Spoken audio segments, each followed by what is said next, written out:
Joining me now is Sara Hsu. She is the CEO of the research firm China Rising Capital Forecast. She's in Knoxville, Tennessee.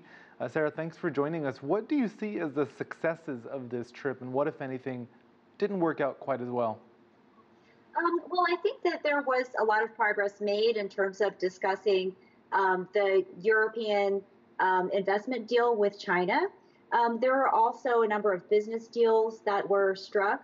Several companies signed agreements as Angela Merkel and Premier Li met, including a deal for Airbus, the German Insurer Alliance, and so on. And so it was really successful to that end.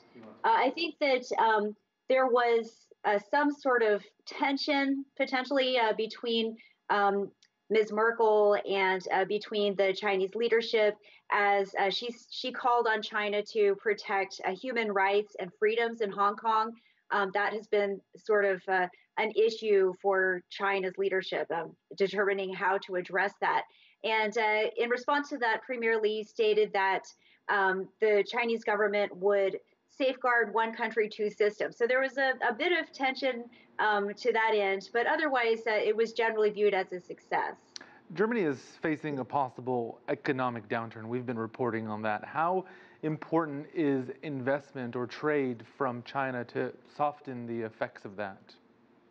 I think that it's relatively important, although Germany has been increasingly wary of investment by Chinese firms.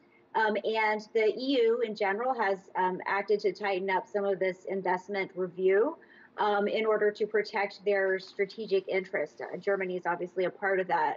And so Germany is very interested in having China invest in the country, also very interested in continuing to invest in China. But there is some wariness in that regard. Merkel called China a strategic partner and a competitor, an economic rival, if you will. Now, some in Berlin fear that China's Belt and Road could further lure Eastern and Southern Europe into Beijing's economic orbit. Do you think those concerns are valid? Sure. I think that they are valid. I think that there are a number of Western countries that have that same wariness of China. China has stressed time and again that it is merely trying to create economic relations. And I think that that's something that needs to continue to stress and make sure that the rest of the world is aware that it is about economic relations. It's not necessarily about upping its military prowess per se. They honestly don't have the capacity for that right now. And I don't think there is a huge danger in terms of bringing countries under China's influence. I don't know that it has a huge amount of ideological influence at the moment, but it's something that a country that can definitely help others economically. Merkel used her speech before the students to stress the need for global cooperation on climate change. Berlin and Beijing not always on the same page. And Merkel even questioning China's developing nation status and, of course, the benefits that come along with that. Your thoughts? Well, it's something that I think China needs to be held accountable on its progress in terms of climate change. And certainly the country is trying very hard to improve its emission status and to go along with the rest of the world in terms of improving climate change. But it's quite difficult.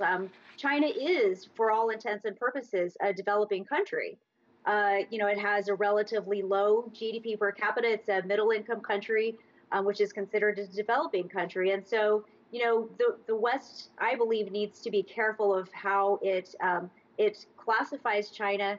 Its development is ongoing. It's making huge strides in improving its climate. Certainly, pollution still continues to be an issue. That's going to be a problem for the immediate future. But hopefully, China can rectify that. All right, Sara Hsu, thank you for your insight. Thank you so much.